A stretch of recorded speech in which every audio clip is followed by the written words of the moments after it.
रात के ठीक 2 बज रहे थे। मैं अपने कमरे में अकेला था। बाहर तेज हवा चल रही थी और अचानक ठक ठक ठक दरवाजे पर किसी ने दस्तक दी। मैं चौंक गया। इस वक्त कौन हो सकता है? मैं धीरे धीरे दरवाजे के पास गया। दिल बहुत तेज धड़क रहा था। मैंने हिम्मत करके पूछा, कौन है? कुछ सेकंड तक कोई जवाब नहीं आया। फिर एक बहुत धीमी आवाज, दरवाजा खोलो। आवाज बिल्कुल मेरी जैसी थी। मैं डर गया। मैंने फिर पूछा, कौन? इस बार आवाज गुस्से में थी। मैं हूं। तुम? मेरे हाथ कांपने लगे। मैंने दरवाजे के नीचे से झांक कर देखा। बाहर किसी के पैर दिख रहे थे, लेकिन उन पैरों की दिशा उल्टी थी। एड़ी आगे और उंगलियां पीछे।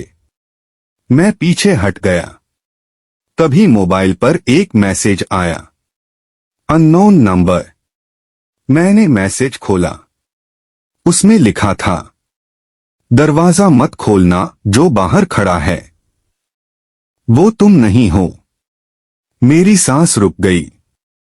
मैंने धीरे धीरे दरवाजे की तरफ देखा। अब दस्तक और तेज हो गई थी।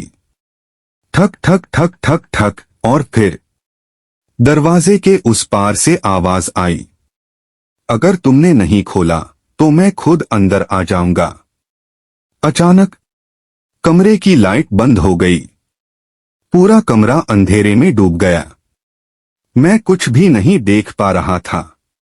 सिर्फ मेरे पीछे किसी के खड़े होने का एहसास।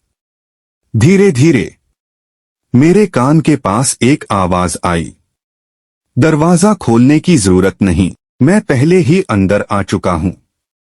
अगर तुम होते तो क्या करते? मैं जम गया था। मेरे पीछे कोई खड़ा था। मैं धीरे धीरे मुड़ने लगा। दिल इतनी तेज धड़क रहा था जैसे बाहर आ जाएगा। और जैसे ही मैंने पीछे देखा, वहां कोई नहीं था। कमरा फिर से खाली था। मैंने राहत की सांस ली। शायद ये मेरा वहम था। तभी आईने से आवाज आई, मुझे ढूंढ रहे हो? मैंने झट से आईने की तरफ देखा और इस बार मेरा खून जम गया। आईने में मैं खड़ा था, लेकिन मैं वहां नहीं था। आईने वाला मैं धीरे धीरे मुस्कुरा रहा था। उसकी आंखें पूरी काली थीं। मैं पीछे हटने लगा, लेकिन आईने वाला मैं आगे बढ़ने लगा, जैसे वो बाहर आने वाला हो। मैं चिल्लाया, तू कौन है? वो हंसा और बोला, मैं वही हूं जिसे तुमने अंदर आने दिया। मेरे हाथ कांपने लगे। मैंने कहा, मैंने दरवाजा नहीं खोला। वो और जोर से हंसा, दरवाजा तुमने दरवाजा नहीं, दर खोला था। कमरे की दीवारें धीरे धीरे हिलने लगीं। लाइट फिर से झिलमिलाने लगी। आईने में वो मैं अब बिल्कुल सामने था। उसने अपना हाथ बाहर निकाला और मेरा गला पकड़ लिया। मैं हिल भी नहीं पा रहा था। मेरी सांस रुकने लगी। तभी मोबाइल फिर से बजा। वही अननोन नंबर। किसी तरह मैंने कॉल रिसीव किया। उधर से आवाज आई, अगर बचना चाहते हो तो आईना तोड़ दो। मेरे पास बस कुछ सेकंड थे। मैंने पूरी ताकत से आईने पर वार किया। धड़ाम, आईना टूट गया। कमरा फिर से शांत हो गया। मैं जमीन पर गिर गया। हाँफ रहा था। सब कुछ खत्म हो गया था, या शायद अभी शुरू हुआ था। मैंने नीचे देखा, टूटे हुए आईने के टुकड़ों में, हर टुकड़े में वो मैं अभी भी मुस्कुरा रहा था। क्या सच में वो खत्म हुआ, या अब हर जगह है? मैं जमीन पर बैठा था, सांसें अभी भी तेज चल रही थीं। आईना टूट चुका था, लेकिन उसके टुकड़ों में वो मैं अभी भी मुस्कुरा रहा था। मैंने जल्दी से नजरें हटा ली। मुझे लगा सब खत्म हो गया, लेकिन तभी कमरे में रखे टीवी की स्क्रीन अपने आप चालू हो गई। स्क्रीन काली थी और धीरे धीरे उसमें मेरा चेहरा दिखने लगा। मैंने डरते हुए देखा, वो मैं नहीं था, वो वही था, काली आंखों वाला। वो मुस्कुराया और बोला, आईना तोड़ दिया, अब कहां कहां तोड़ोगे? मेरे हाथ कांपने लगे। मैंने चारों तरफ देखा, खिड़की का कांच, मोबाइल की स्क्रीन, यहां तक कि पानी के गिलास में भी, हर जगह वो दिख रहा था। मैंने आंखें बंद कर लीं, लेकिन उसकी आवाज मेरे दिमाग में गूंज रही थी। अब मैं सिर्फ आईने में नहीं, तुम्हारे अंदर भी हूं। मैंने जोर से चिल्लाया, चुप हो जा, लेकिन आवाज बंद नहीं हुई। उल्टा, अब वो मेरी ही आवाज में बोल रहा था। मैंने घबराकर मोबाइल उठाया और कैमरा ऑन किया। सोचा खुद को देखूं, लेकिन जैसे ही स्क्रीन देखी, मेरा दिल रुक गया। स्क्रीन पर मैं नहीं था, वो था। और इस बार वो हंस नहीं रहा था, वो गुस्से में था। उसने धीरे से कहा, अब बारी मेरी है। अचानक मेरा शरीर अपने आप चलने लगा।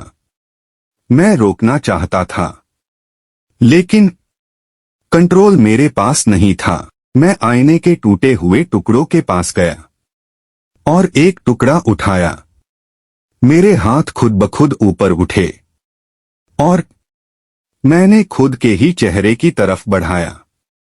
आंखों में आंसू थे, लेकिन शरीर मेरी बात नहीं मान रहा था। तभी मोबाइल से आखिरी आवाज आई, अब तुम सिर्फ एक परछाई हो। और कमरे की लाइट पूरी तरह बंद हो गई। कुछ सेकंड बाद लाइट वापस आई। कमरे में कोई नहीं था, सिर्फ दीवार पर एक परछाई, जो धीरे धीरे मुस्कुरा रही थी। क्या वो अब पूरी तरह काबू पा चुका है, या अभी भी कोई रास्ता बचा है? कमरे में सन्नाटा था। दीवार पर वो परछाई अब धीरे धीरे हिल रही थी, और फिर वो परछाई दीवार से अलग हो गई और मेरे सामने आकर खड़ी हो गई। लेकिन वो मैं नहीं था, या शायद वही असली मैं था। मैं कुछ समझ नहीं पा रहा था। तभी मोबाइल अपने आप चालू हो गया। स्क्रीन पर एक वीडियो चलने लगा। वो वीडियो मेरे ही कमरे का था, लेकिन उसमें मैं जमीन पर पड़ा हुआ था, बिल्कुल शांत, बिल्कुल बिना हिले। मेरी सांसें रुक गईं। मैंने खुद को देखा, और फिर धीरे धीरे सच्चाई समझ आने लगी। वो आवाज, वो कॉल, वो आईना, सब मुझे यहां लाने के लिए था, ताकि मैं अपनी ही जगह छोड़ दूं और वो मेरी दुनिया में आ जाए। मैं चिल्लाना चाहता था, लेकिन आवाज नहीं निकल रही थी। तभी वो दूसरा मैं मेरे पास आया और मुस्कुराकर बोला, अब समझे, तुम असली नहीं हो, तुम उसकी याद हो। मेरा दिल टूट गया। मैंने कांपते हुए पूछा, तो मैं कौन हूं? वो झुका और मेरे कान में धीरे से बोला, तुम उसी रात मर चुके थे जब तुमने आईने में खुद को देखा था। मेरी आंखों के सामने सब धुंधला होने लगा। अब सब साफ था। मैं जिंदा नहीं था। मैं सिर्फ उसकी एक परछाई था, जो अब खत्म होने वाली थी। धीरे धीरे मेरा शरीर हवा में घुलने लगा और वो मेरी जगह लेकर मुस्कुराते हुए दरवाजे की तरफ बढ़ गया। दरवाजा खुद ब खुद खुल गया और वो बाहर चला गया, जैसे कुछ हुआ ही नहीं। कमरे में अब सिर्फ एक टूटा हुआ आईना था और उसके एक छोटे से टुकड़े में अब भी मैं फंसा हुआ था। अगर कभी तुम्हें भी आईने में कुछ अलग दिखे, तो ध्यान से देखना, कहीं वो तुम नहीं हो।